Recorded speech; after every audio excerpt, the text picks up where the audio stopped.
There's a fundamental misunderstanding about what an empath's light actually is. People tend to think of it as kindness, warmth, or emotional sensitivity, and while those are part of it, they're only the surface. At its core, an empath's light is awareness. It's perception. It's the ability to see what is there without distortion, without denial, and without the layers of self-deception most people rely on to stay comfortable. And that's where the tension begins. Because when you carry that level of awareness, you don't just see beauty, you see contradiction. You see when someone says one thing but feels another. You notice the subtle shifts in tone, the hesitation in their words, the emotional undercurrents they're trying to suppress. You pick up on what's unresolved, what's hidden, what's avoided, and the important part is this: you don't have to point it out. You don't have to confront it. Your mere presence is enough. That's what people react to. Most individuals spend a significant portion of their lives managing internal discomfort by avoiding it. They build identities around who they think they are, not who they actually are. They create narratives that protect their ego, justify their behavior, and keep deeper insecurities buried. This isn't necessarily malicious, that's human. It's a psychological defense mechanism. But it comes at a cost. It requires constant maintenance, constant denial, and constant reinforcement. Now introduce an empath into that environment.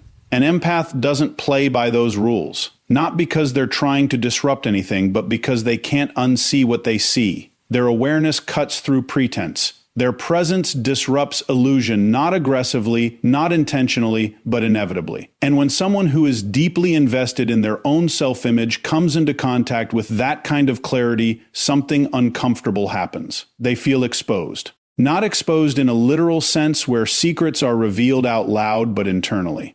Exposed. It's the feeling that someone sees more than you're showing, that they understand something about you that you haven't fully admitted to yourself. And for many people, that feeling is deeply unsettling. Now, here's where it becomes psychologically interesting. Most people don't respond to that discomfort by becoming curious. They don't say, "Why do I feel seen right now?" Or "What part of myself am I avoiding?" Instead, they externalize it. They look for a source outside of themselves to blame for the discomfort. And the easiest target is the empath. So what begins as silent recognition turns into subtle resistance. Maybe it shows up as dismissiveness. Maybe it's passive-aggressive comments. Maybe it's a sudden shift in attitude that feels disproportionate to anything you've actually done. From the empath's perspective, it can feel confusing because there was no conflict, no confrontation, no obvious trigger. But the trigger was never external. It was internal. Your presence challenged something they weren't ready to face. And this is where resentment starts to take shape, not as a loud, obvious emotion,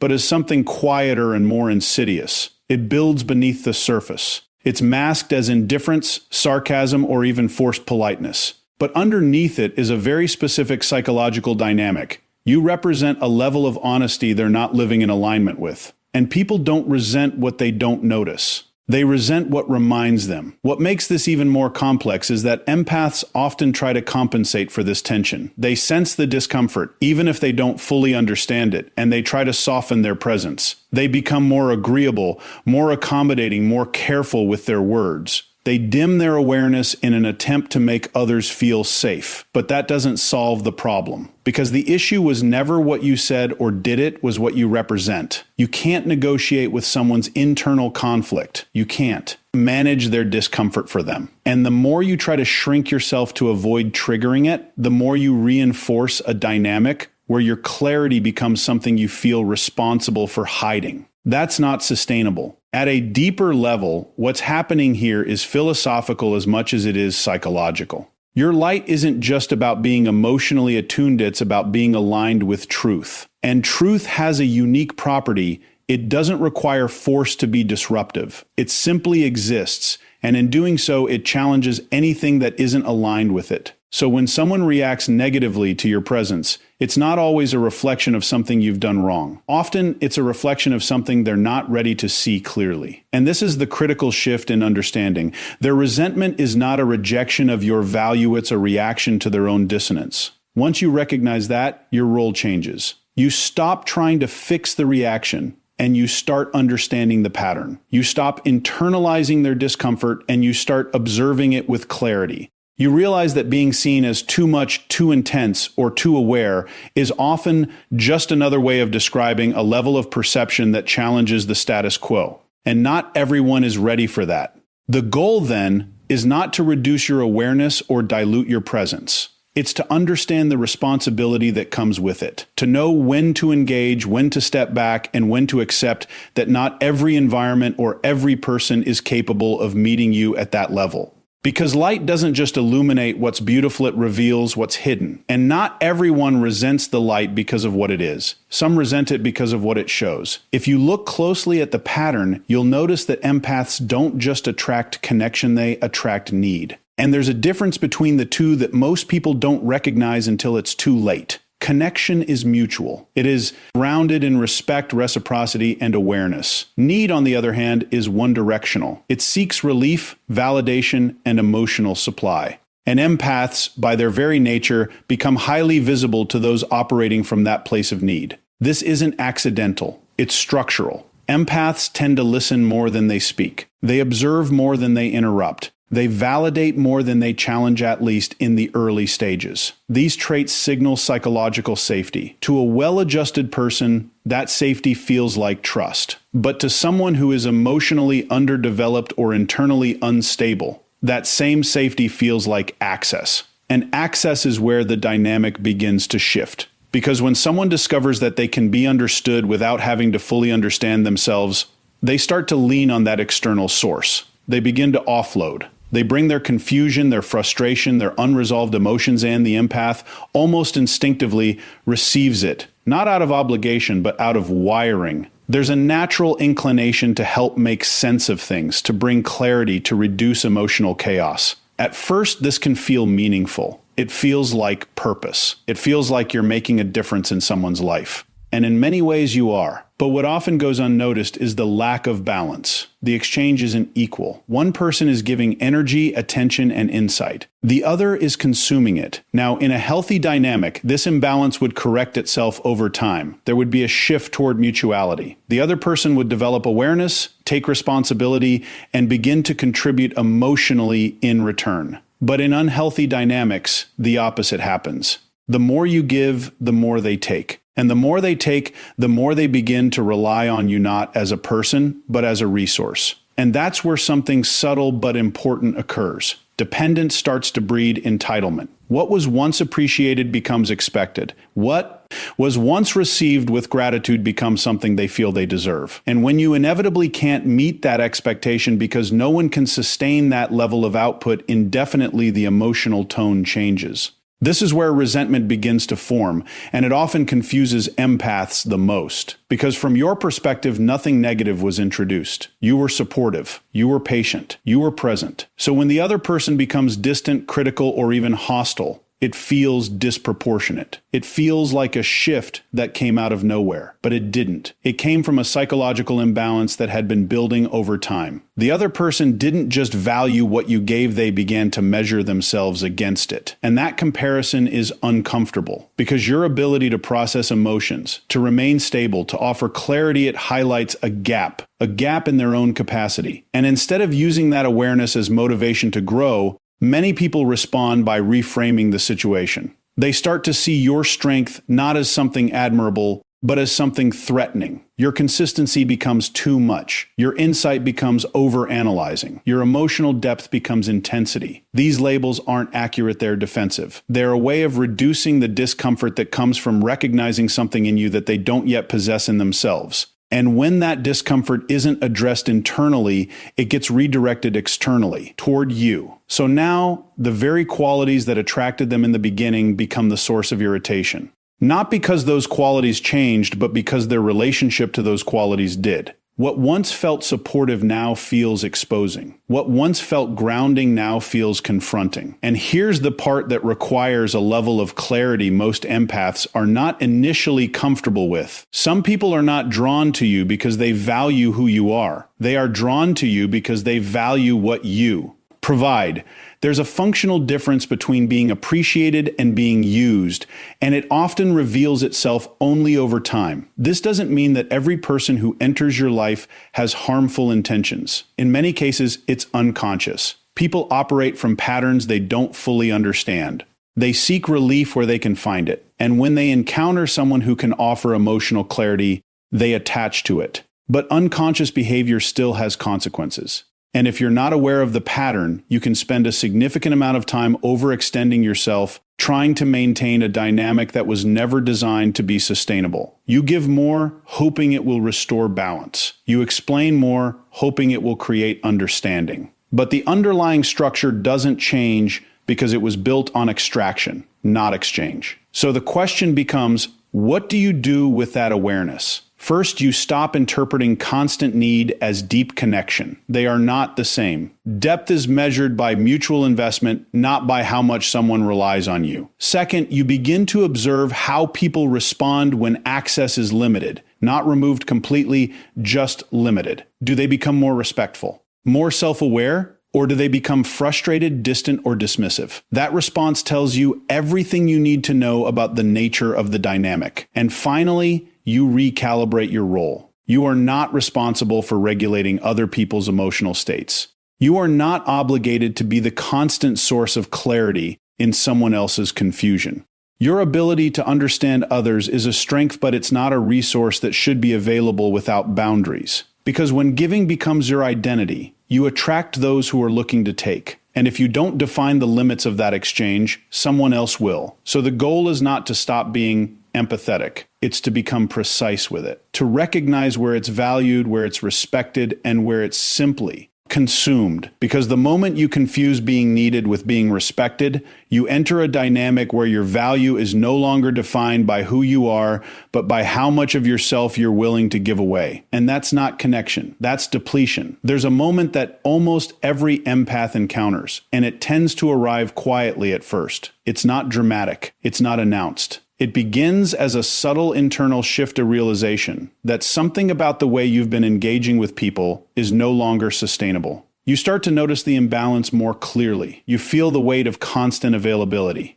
You recognize that your willingness to understand others has not always been matched by their willingness to understand you. And from that awareness, something begins to change. You start setting boundaries, not as a form of punishment, and not as a reaction of anger, but as a form of clarity. You begin to say no where you used to say yes. You pause where you used to immediately respond. You question dynamics that you previously accepted without hesitation. And most importantly, you stop overextending yourself in situations where your energy is not being respected. From your perspective, this shift feels grounded. It feels necessary. It feels like a correction. But from the perspective of someone who benefited from your lack of boundaries, it feels like something entirely different. It feels like loss. And loss, especially when it's not understood, often translates into resistance. This is where the psychological tension becomes very clear, because boundaries don't just limit behavior, they redefine relationships. They change the terms of engagement. They introduce structure where there was once open access. And for someone who has grown accustomed to that access, the introduction of limits can feel abrupt, even if it's objectively reasonable. Now, here's the critical detail. People don't react to boundaries based on what the boundary actually is. They react based on what the boundary takes away from them. If someone was used to having unrestricted emotional access to you, your time, your attention, your patience, then even a small boundary can feel significant. Not because it's unfair, but because it disrupts a pattern they had come to rely on. And when that pattern is disrupted, it forces them to adjust. But not everyone adjusts by becoming more aware. Some adjust by becoming defensive. They begin to reinterpret your behavior. What used to be seen as kindness is now framed as inconsistency. What used to be appreciated is now questioned. You may hear things like, "You've changed," or "You're not the same anymore," or even more subtle variations that imply distance or detachment. And in a literal sense, they're right. You have changed, but not in the way they're suggesting. You haven't become colder. You've become more precise. You haven't withdrawn your care. You've redefined how it's expressed. You haven't become less empathetic. You've become more discerning about where that empathy is directed. The problem is that distinction is not always recognized by the other person, because from their perspective, the change is measured by access. And when access decreases, it's interpreted as rejection. This is where insecurity begins to surface, because boundaries don't just limit interaction, they introduce accountability. They require the other person to take a more active role in managing their own emotions, their own expectations, and their own behavior. And for someone who is not accustomed to that level of responsibility, it can feel uncomfortable. So instead of adapting internally, they attempt to restore the previous dynamic externally. They push against the boundary. Sometimes it's direct. They question it, challenge it, or try to negotiate around it. Other times it's indirect. They test it subtly, seeing if you'll revert back to old patterns under pressure. And in some cases, when those approaches don't work, the response becomes emotional. Frustration turns into criticism, discomfort turns into distance, and your clarity becomes the target. This is where many empaths experience a kind of internal conflict, because you can feel the shift in the other person. You can sense the tension, the resistance, the change in tone. And there's a part of you that wants to restore harmony, to explain more, to soften the boundary, to make the situation feel comfortable again. But that instinct, while understandable, comes with a cost. Because every time you compromise a boundary to preserve someone else's comfort, you reinforce a dynamic where your needs are secondary. You send a signal both to them and to yourself that your limits are flexible under pressure. And once that pattern is established, it becomes increasingly difficult to maintain any form of consistency. So the real challenge is not setting the boundary, it's holding it. And holding it requires a different kind of strength than most people expect. It's not loud, it's not aggressive. It's quiet. It's consistent. It's the ability to tolerate someone else's discomfort without immediately trying to resolve it. It's the willingness to let them have their reaction without taking responsibility for it. That's where the shift happens. Because when you stop managing how others feel about your boundaries, you start allowing the true nature of the relationship to reveal itself. People who respect you will adjust. They may not like the change immediately, but they will recognize its validity. They will meet you with a level of understanding that reflects their own internal stability. But people who were primarily benefiting from your lack of boundaries will struggle, not because the boundary is unreasonable, but because it removes something they were not prepared to lose. And in that struggle, their behavior becomes more transparent. The frustration, the resentment, the subtle attempts to regain control, it all becomes visible. And that visibility is not a problem. It's information. It tells you who was connected to you and who was connected to your availability. And once you see that clearly, your decisions become more grounded. You stop trying to maintain every relationship at the same level. You stop over-explaining your limits. You stop negotiating your own well-being in order to preserve dynamics that were never balanced to begin with. Because boundaries are not about creating distance. They're about defining where you end and someone else begins. And the people who are unsettled by that definition are often the ones who are benefiting from its absence. So if there's one thing to understand here, it's this. When your boundaries trigger someone, they're not reacting to your limits there, reacting to the loss of control those limits create. And that reaction is not a sign that you've done something wrong. It's a sign that you've finally done something right. Because the moment your no starts to disrupt someone else's expectations is the moment you stop living according to them. And that's where real self-respect begins. There's a final layer to this dynamic that doesn't become visible until you've already started to change. It's not about what you give, and it's not even about the boundaries you set. It's about what happens when you begin to grow internally, quietly, and in ways that fundamentally shift how you see yourself and the world around you. Because growth, in its most honest form, is disruptive. Not outwardly, not in a way that demands attention, but internally. It changes your standards. It alters your tolerance. It recalibrates what feels aligned and what doesn't. And for an empath, this kind of growth is often the result of accumulated experience. You've seen enough patterns. You've felt enough imbalance. You've reached a point where awareness is no longer optional, it's integrated. And once that integration happens, you don't relate to people the same way anymore. You become more selective, not out of judgment, but out of clarity. You listen differently. You respond differently. You no longer feel the same urgency to fix, to explain, or to carry emotional weight that doesn't belong to you. There's a shift from participation to observation, from reaction to intention. From the inside, this feels like alignment. But from the outside, especially for those who have not undergone a similar process, it can feel like distance. And this is where the tension begins to deepen. because your growth doesn't exist in isolation. It exists in contrast. It highlights differences in awareness, in responsibility, in emotional maturity. And for someone who has remained in the same patterns, that contrast can be difficult to ignore. It introduces a kind of silent comparison, not one that you initiate and not one that you necessarily even acknowledge, but one that they feel. They notice the shift in your behavior. They recognize that you're no longer engaging in the same ways. The conversations are different. The energy is different. The access is different. And whether they articulate it or not, they begin to measure that difference. Now, for someone who is open to growth, this can be motivating. It can serve as a point of reflection. They may begin to ask themselves questions. They may feel inspired to evolve,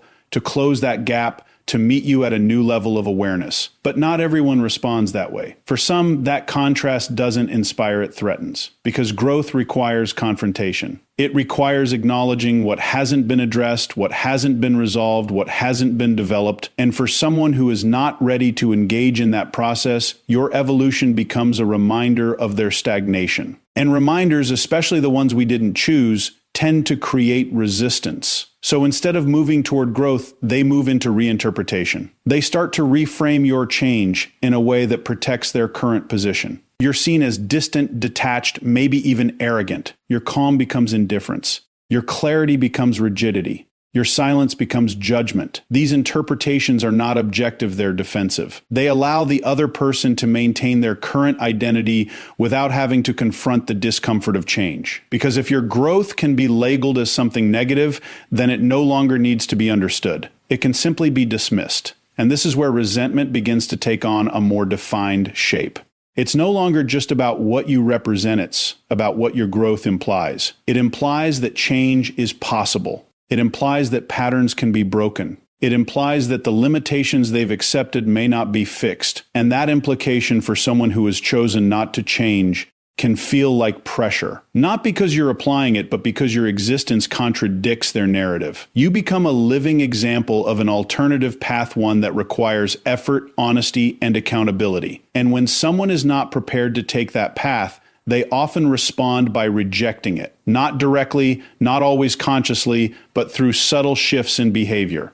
A lack of support, a withdrawal of enthusiasm, a tone that carries just enough distance to be felt but not easily addressed. From your perspective, this can be confusing at first, because your growth was not an attempt to separate, it was an attempt to align. You weren't trying to create distance, you were trying to become more grounded, more stable, more authentic. But growth has a natural consequence. It changes the structure of your relationships. And not all relationships are built to evolve. Some are built on shared patterns, shared habits, shared levels of awareness. And when one person moves beyond that shared space, the connection either adapts or it dissolves. That's not failure. That's reality. The mistake many empaths make at this stage is trying to maintain the old connection while living in a new version of themselves. They attempt to bridge the gap by over-explaining, by minimizing their growth, by revisiting behaviors they've already outgrown. But that creates internal conflict, because you can't move forward while consistently stepping back to maintain what no longer fits. Growth requires a level of consistency. It requires you to honor the changes you've made, even when they create discomfort in your environment. And that's where a different kind of strength is required. Not the strength to endure, but the strength to accept. To accept that not everyone will grow with you. To accept that some people will interpret your evolution through the lens of their own limitations. To accept that being understood is not always a prerequisite for being aligned. Because once you reach a certain level of awareness, your responsibility shifts. It's no longer about being perceived correctly by everyone around you. It's about living in a way that is internally consistent, even if that consistency creates external friction. And when you can hold that position without resentment of your own, something changes. You stop seeing their reaction as a personal